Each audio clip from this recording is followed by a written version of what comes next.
₱2 milyong halaga ng mga pananim na palay na pinsala sa pagbaha sa Kalasyaw, Pangasinan. Narito ang report.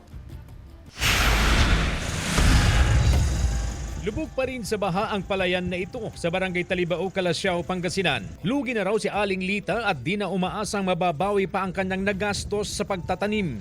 Ang kinukuha ko dati talaga, yung almost 2 hectares, kulang-kulang na 200 palay.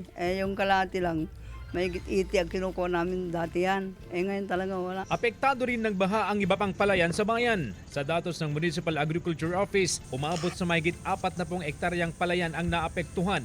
Aabot sa mahigit 2 milyon pesos ang naitalang danyos. Matutulungan naman daw ang mga magsasaka na nakapag-avail ng insurance sa Philippine Crop Insurance Corporation o PCIC. Sa ngayon po, inaantay po namin yung response po ng PCIC sa mga nag-file po ng claims of indemnity.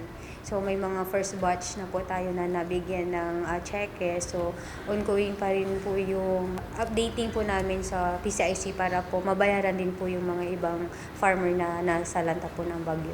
Bagamat harvest season ang buwan ng Oktubre, hinihikayat pa rin ang mga magsasaka na mag-avail ng crop insurance upang hindi masyadong mamroblema kung muling humagupit ang kalamidad. Alam naman po natin ang pondo po ng bayan ng Kalasyaw ay napakaliit, pero meron po tayong mga support to farmers. Patuloy po tayo na nakikipag-ugnayan sa mga farmers po down to the barangays. Inaalam po natin kung ano po yung mga problema at kung paano po makakatulong ang lokal na pamahalaan po ng bayan ng Kalasyaw sa kanila. Kasama si Ron Taniedo, CJ Torida, One North Central Luzon.